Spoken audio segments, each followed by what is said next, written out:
Tonight, breaking news, the verdict just in. The decorated Navy SEAL accused of murdering a wounded prisoner in Iraq. The stunning moment when another SEAL team member took responsibility for the killing. What the jury has just decided. Also breaking, the explosion rocking an American neighborhood. The blast destroying a home, firefighters frantically digging through rubble, looking for possible victims. The man calling 911 saying he's trapped under the debris. The nail-biter World Cup victory, Team USA beating England, their star player on the sidelines hurt. So will she be there for the finals?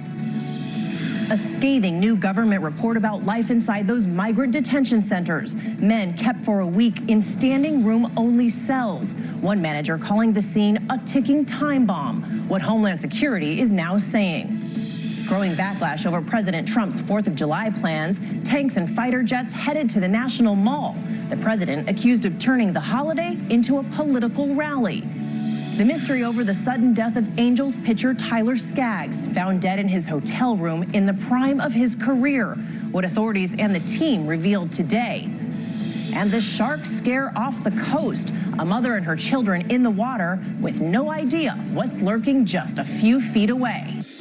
This is ABC World News Tonight with David Muir. Good evening, and it's great to have you with us on this busy Tuesday night. I'm Cecilia Vega in for David, and we begin with that bombshell verdict in the war crimes trial of a former Navy SEAL. A military jury finding Special Operations Chief Edward Gallagher not guilty of murdering a captured ISIS fighter. Gallagher was convicted of a single crime, taking a photo with the body of a dead captive. Gallagher was deployed to Iraq in 2017 when the incident took place, his own platoon turning him in. But then that stunning turn during the trial, a prosecution witness testifying that he, not Gallagher, actually killed the captive. ABC's Clayton Sandell starts us off. Edward Gallagher's attorneys celebrating tonight on the steps of the courthouse after a military jury found the decorated Navy SEAL not guilty of premeditated murder. Huge victory, huge weight off the Gallaghers, huge victory for justice. The 19-year combat veteran was accused of war crimes during a 2017 tour in Iraq, including murdering this teenage ISIS prisoner seen wounded in this Iraqi TV video. Fellow SEAL Corey Scott, granted immunity, testified that he saw Gallagher, a medic, stab that teen in the neck. But in a shocking twist, Scott testified that he, not Gallagher, killed the teen by plugging his airway to prevent him from being tortured by Iraqi forces, saying, "I knew he was going to die anyway." Gallagher's defense team argued during the 2-week trial that the case was built on false accusations from disgruntled sailors. This is not a murder. This is a mutiny. This is a group of young, disgruntled sailors that didn't like being told that they were cowards, and so they decided to conspire to take down the chief. And Clayton Sandell joins us now live. Clayton, we know that Edward Gallagher was convicted of that one charge, posing for a picture with the captive's dead body. So could he still face prison time? That's right, Cecilia. Prosecutors showed those pictures during the trial. Defense attorneys argue that the sentence for that crime would be less than the time he's already served, so they believe Gallagher will be going home tonight. Cecilia? Clayton Sandell leading us off this evening. Thank you. To our other top story tonight, that massive explosion rocking an entire neighborhood in North Carolina. The stunning image from above, a hole where a home used to be. First responders combing through the rubble, one man trapped underneath using his cell phone to call for help. He was rescued along with at least 2 other people, but the urgent search for other victims goes on. Here's ABC's Steve Osunsami. It is just jaw-dropping to see this scene. Families across this neighborhood in an expensive suburb of Charlotte say it felt like an earthquake. The house exploded and is now on fire. Also reporting insulation in the trees. From the sky, you could see the desperate search for survivors. Firefighters trying to saw through large piles of wood. There was insulation just flying everywhere. It was like snow. Everything is just blown to pieces. This is what's left of this large home in Ballantyne. For reasons that aren't clear at this hour, it exploded. We do have contact with one track on the phone right now. We're trying to find the location of where they're at in the rebel. A man who was inside the home was buried under all of this. He had a phone nearby, was able to call 911 and lead firefighters directly to him. Here he's being airlifted to the hospital. They were on the phone talking to Alarm at the time and did provide their location, which assisted greatly in locating and removing the patient. Authorities continue to search for at least one other possible victim tonight. The blast also tore into this home next door. 2 neighbors were treated by medics at the scene. This is difficult weather for the firefighters to work in, with temperatures in the 90s pushing 100 degrees. More than 80 firefighters were called in to help. Cecilia? An urgent search there. Okay, Steve, thank you. And from France tonight, that nail-biter victory for Team USA. The women celebrating a close game against England in the World Cup semifinal. They now head to the finals.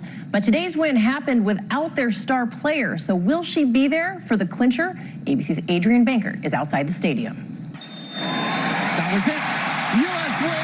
wins. Tonight, victory. Team USA now charging straight for that World Cup final after a 2-1 win over England.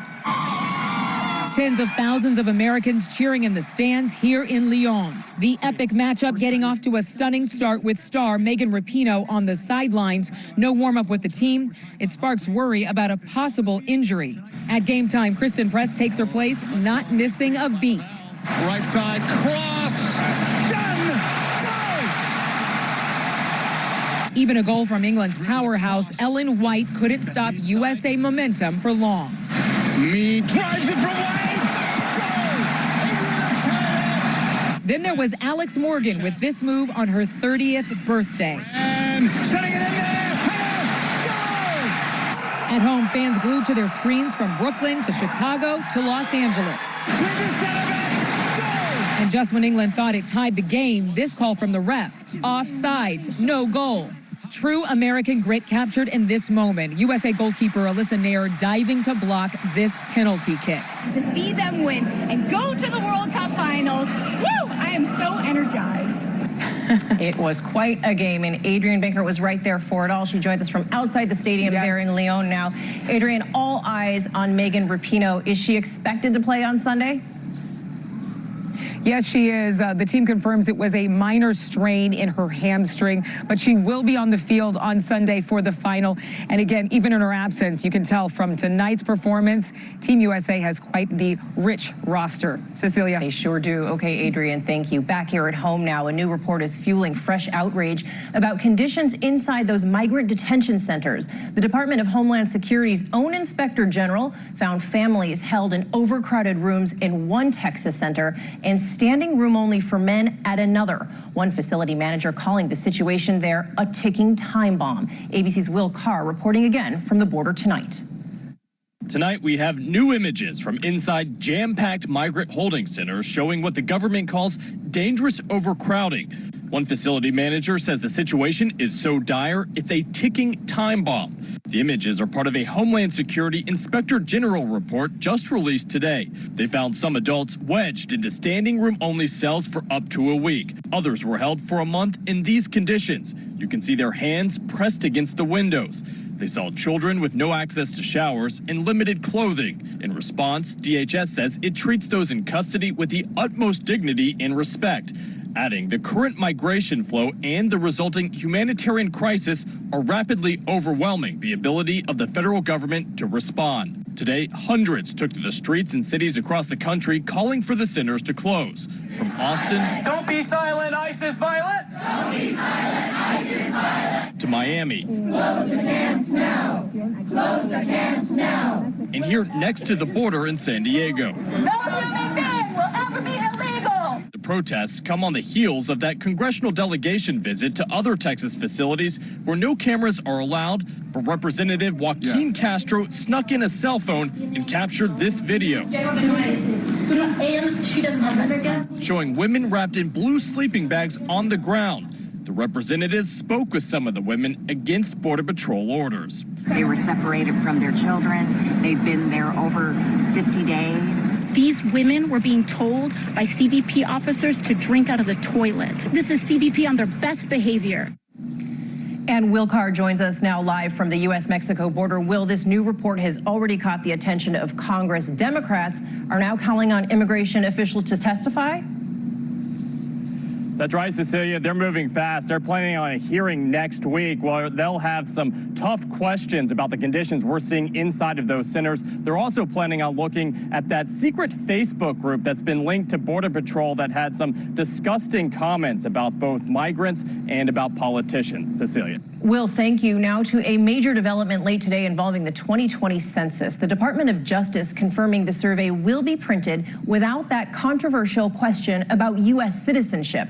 Just yesterday, President Trump said he was looking into delaying the census so his administration could include that citizenship question. No word on the reason for the sudden reversal. We'll turn now to that growing backlash over President Trump's 4th of July plans. A parade, a concert, and a show of military force taking place in the nation's capital. These tanks are on their way from Fort Stewart, Georgia by rail. The president says it's to honor the military, but there are questions about just how much it will cost and whether his speech from the Lincoln Memorial will turn the holiday into a partisan event. Here's ABC's chief global affairs correspondent, Martha Raddatz.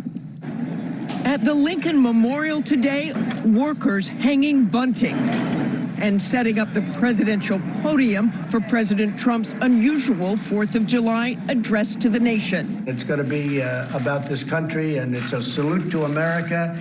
A salute where the military will play a big part. The president has been fixated on a grand military display since he saw the Bastille Day celebration in France. Thursday's event on the National Mall will include military units and flyovers by Air Force One and the Blue Angels. The best fighter jets in the world and other planes too. And we're going to have some tanks stationed outside.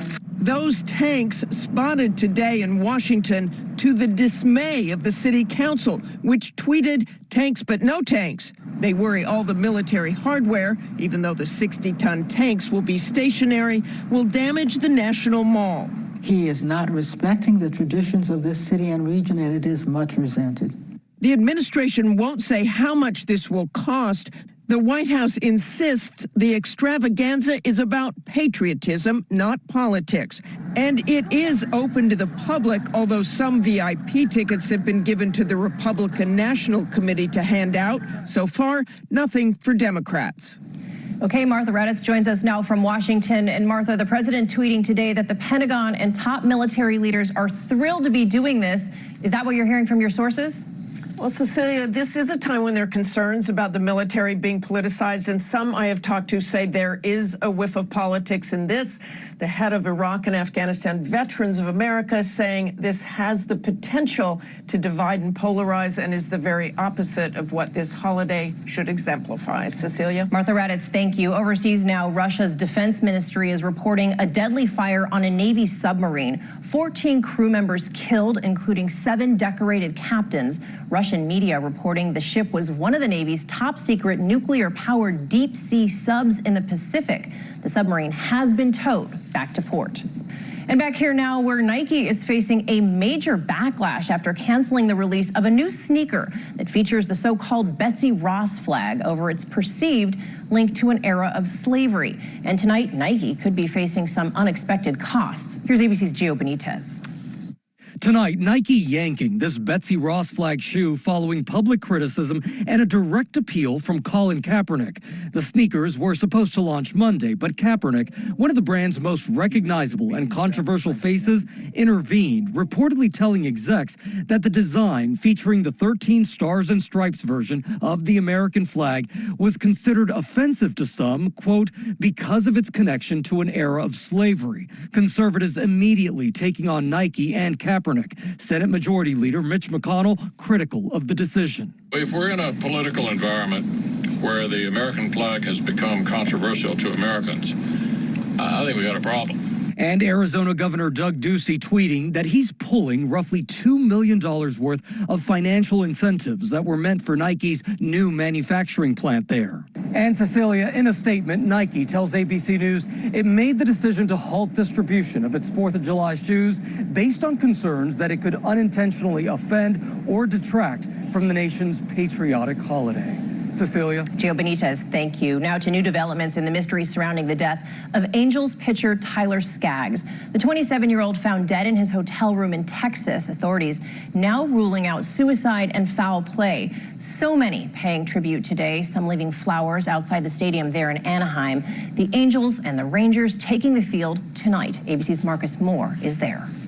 Tonight, the Texas Rangers say they will hold a moment of silence before tonight's game against the Los Angeles Angels in honor of pitcher Tyler Skaggs. These guys will be there fighting for each other, with Tyler weighing heavy on their hearts tonight.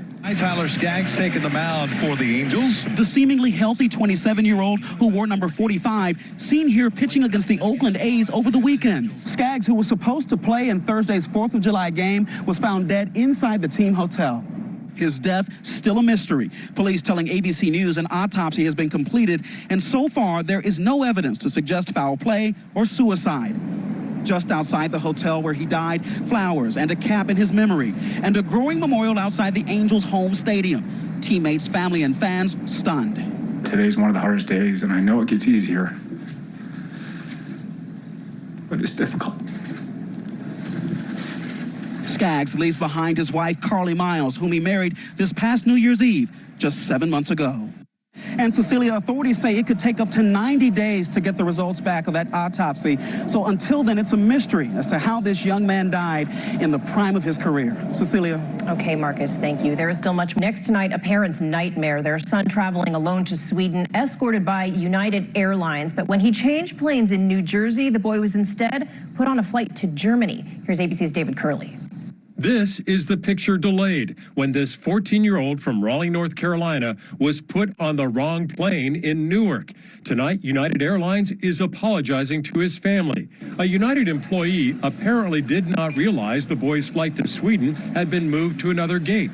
But still a mystery tonight. How was Anton Berg able to get onto a Eurowings jet headed to Germany? They simply failed to double and cross-reference his documents with who they perceived he was, the wrong kid at the wrong gate with the wrong airline. It was the 14-year-old who realized the mistake because a lot of passengers were speaking German. He texted his parents. His mom started tweeting, begging United to stop the flight.